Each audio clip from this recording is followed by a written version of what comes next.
해들병원 환우의 날 수지와 우리의 듀엣 무대 영상이 병원 홈페이지에 올라왔습니다. 영상에는 사내 커플 탄생, 너무 잘 어울려요. 결혼식은 언제? 두 분 꿀이 뚝뚝이라는 댓글이 쏟아졌습니다. 남매가 되기로 한 수지와 우리지만 서로를 바라보는 눈빛은 숨길 수 없었나 봅니다.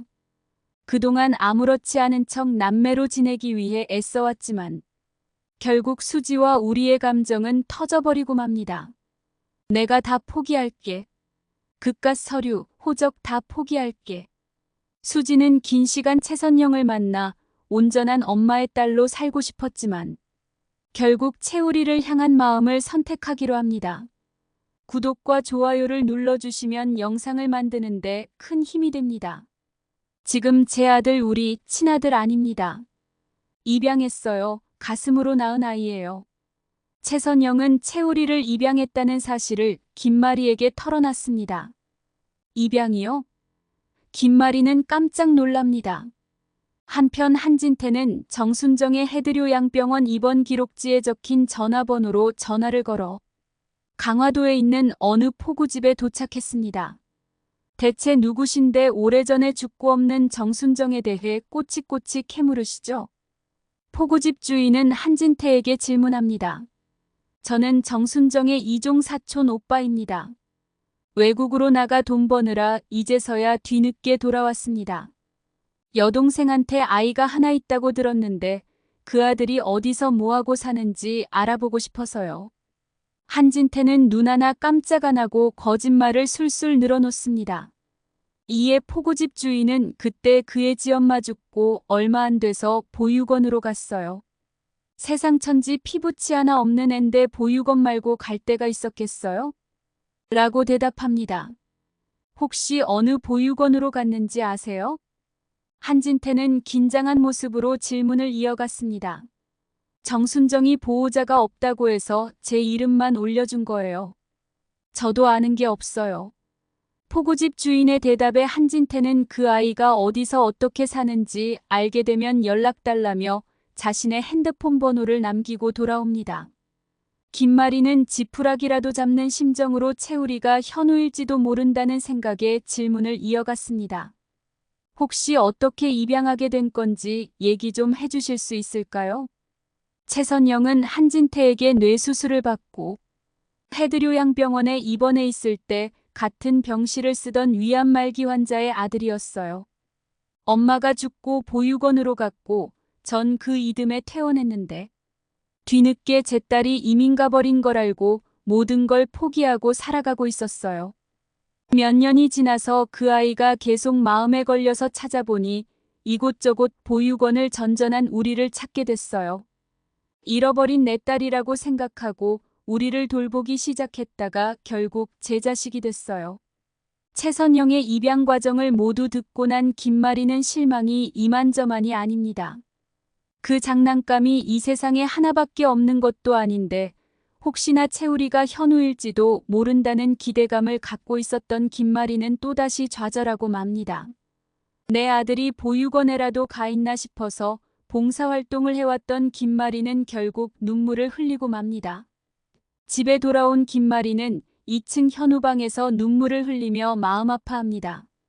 신락 같은 희망이라고 걸어보고 싶었던 기대가 사라지자 김마리는 더욱 예민한 모습을 보이기 시작합니다. 하지만 계속 머릿속에는 채우리가 현우일지도 모른다는 상상에 빠져 있습니다. 내가 지금 무슨 생각을 하는 거지? 라며 정신을 차려보려 합니다. 이때 눈치도 없이 콩이 모빌을 들고 나타난 진나영은 어머니 이 모빌이랑 아기 침대를 이 방에 꾸며보면 어떨까요? 타이밍 잘못 맞춘 진나영은 김마리의 심기를 건드리고 말았네요. 감히 네가 무슨 자격으로 이 방을 치우라 말아야? 누구든 나한테 이 방 가지고 이래라 저래라 말란 말이야. 김마리는 분노를 쏟아내고 맙니다. 이를 듣게 된 한현성은 정말 너무하세요. 30년 동안 저나 아버지는 어머니를 충분히 이해하고 참고 견뎌왔어요. 정말 너무하세요. 이제 제발 그만 좀 하세요라며 진나영 편을 들고 나섭니다. 집에 돌아온 한진태는 2층에서 큰 소리가 나자 무슨 일이 있었냐고 묻습니다. 이에 김마리는 제가 기다려달라고 했잖아요 라며 현우방을 콩이방으로 꾸미려는 것을 언급합니다.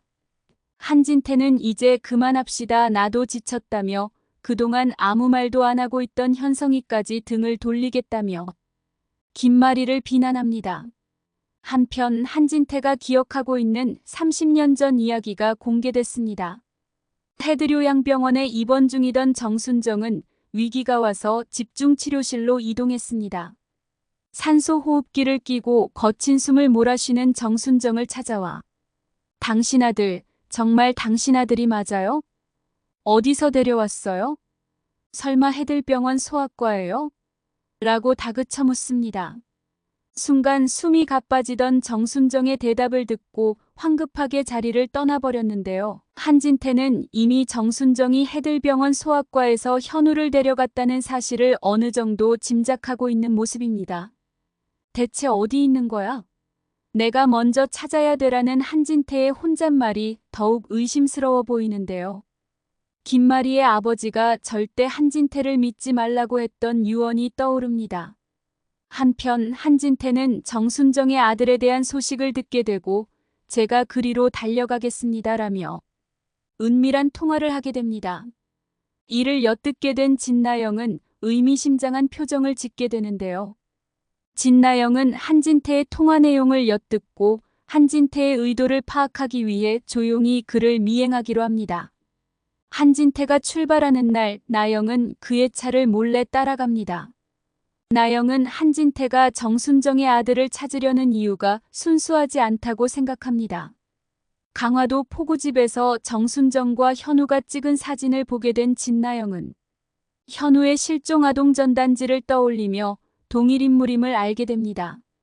한진태가 현우의 행방을 알고 있었다는 것을 눈치챈 진나영은 회심의 미소를 지으며 이를 김마리에게 알려야 할지 고민에 빠지는데 오늘의 리뷰는 여기까지입니다.